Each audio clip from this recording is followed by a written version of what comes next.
দরজায় কড়া নাড়ছে 2026 FIFA football বিশ্বকাপ। ফুটবল মহোৎসবকে ঘিরে এবার ভিন্ন ধর্মী এক পরিকল্পনা হাতে নিয়েছে ফিফা। 3 আয়োজক দেশ যুক্তরাষ্ট্র, কানাডা ও মেক্সিকোতে আলাদাভাবে আয়োজিত হবে জমকালো সব উদ্বোধনী অনুষ্ঠান।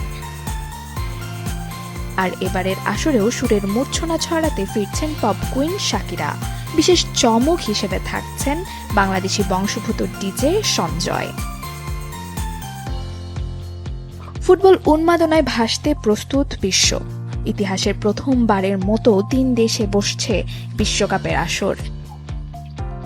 আর এই আয়োজনকে স্মরণীয় করে রাখতে কোনো কমতি রাখছে না ফিফা। 11 জুন মেক্সিকোর ঐতিহাসিক অ্যাজটেক স্টেডিয়ামে পর্দা উঠবে এই মহাযজ্ঞের। মেক্সিকোর উদ্বোধনী মঞ্চ মাতাবেন দেশটির জনপ্রিয় রক ব্যান্ড মানা এবং পপ তারকা আলেহান্দ্রো ফার্নান্দেজ। তাদের সাথে যোগ দেবেন গায়িকা বেলিন্দা ও দক্ষিণ আফ্রিকার সেন্সেশন টাইলা। 16 মিনিট 30 সেকেন্ডের এই আয়োজনে থাকবে লাতিন সুরের জাদুকরী ছোঁয়া। পরদিন 12 জুন লস অ্যাঞ্জেলেসের সোফাই স্টেডিয়ামে মুখোমুখি হবে যুক্তরাষ্ট্র ও প্যারাগুয়ে। মার্কিন মুলুকের এই আয়োজনে সাজানো হয়েছে পপ তারকা কেটি পেরি ও ব্ল্যাকপিঙ্ক খ্যাত লিসার পারফরম্যান্স দিয়ে। তবে দক্ষিণ এশীয়দের জন্য সবচেয়ে বড় চমক বাংলাদেশি আমেরিকান ডিজে সঞ্জয়। বিশ্বের অন্যতম সেরা ইলেকট্রনিক সঙ্গীত শিল্পী হিসেবে এই মেগা ইভেন্টে পারফর্ম করবেন তিনি।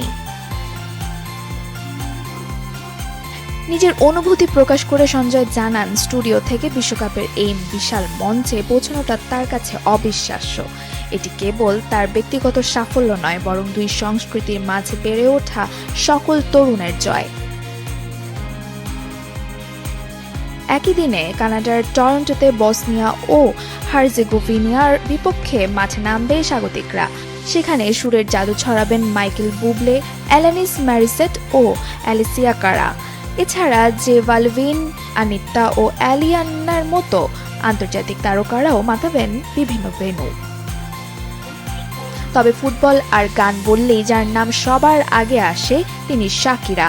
2010 সালে সেই ওয়াকা ওয়াকার রেস্ট কাটতে না কাটতেই এবার নতুন ধামাকা নিয়ে ফিরছেন এই কলম্বিয়ান তারকা। 2026 বিশ্বকাপের অফিসিয়াল গান হিসেবে ডাই ডাই এর টিজার প্রকাশ করেছেন তিনি, যেখানে শাকিরার সাথে কণ্ঠ মিলিয়েছেন নাইজেরিয়ান আফ্রোবিট শিল্পী বার্না বয়। বিশ্বকাপের এই রঙিন আবহে দর্শকদের বাড়তি বিনোদন দিতে প্রতিটি ম্যাচ শুরুর 90 মিনিট আগেই শুরু হবে এই মিউজিক্যাল শো। ফুটবলের মাঠে বল গড়ানোর আগে সুরের এই ঝংকার এখন কোটি ফুটবল ভক্তের অপেক্ষার মূল কেন্দ্রবিন্দু।